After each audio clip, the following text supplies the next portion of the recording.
Егор Борисов и губернатор Чукотского автономного округа Роман Копин подписали план мероприятий на 2014-2018 годы.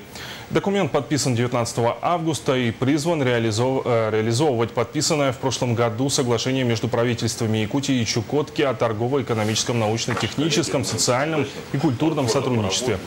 Якутия и Чукотка намерены вместе отстаивать общие интересы, поскольку у двух северных регионов много общего. Стороны договорились объединить усилия для решения на федеральном уровне вопросов развития обрабатывающего производства на Дальнем Востоке и Байкальского региона. Особое внимание также будет уделено решению проблем, связанных с пересмотром методики расчета минимального размера платежа за пользование недрами в сторону уменьшения. В плане совместных мероприятий также обозначена тема добычи мамонтового бивня. Регионы едины во мнении о необходимости включения мамонтовой кости в общероссийский классификатор полезных ископаемых. Кроме того, внимание в плане уделено транспортному комплексу и развитию электроэнергетики.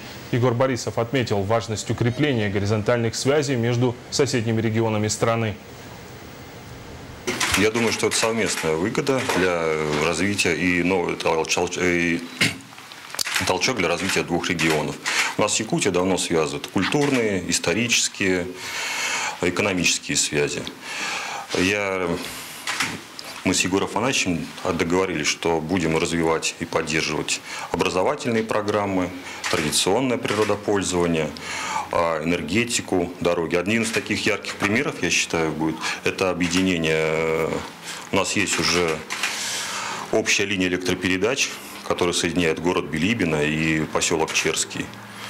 Теперь наша задача объединить это еще и дорогами. Установление горизонтальных связей между субъектами Российской Федерации, они очень важны. И при этом тогда, когда субъекты не схожи, и при том соседи они. И, конечно, у нас очень много общих интересов, которые мы и обсуждаем с губернатором, и решение наших общих проблем, взаимодействие, координация.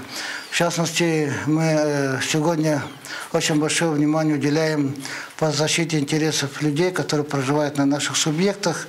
И необходимо объединять усилия, чтобы убедить федеральный центр для решения наших проблем с участием федеральных, скажем, усилий. С этой точки зрения у нас общие подходы есть по вопросам недропользования, по ведению сельского хозяйства, по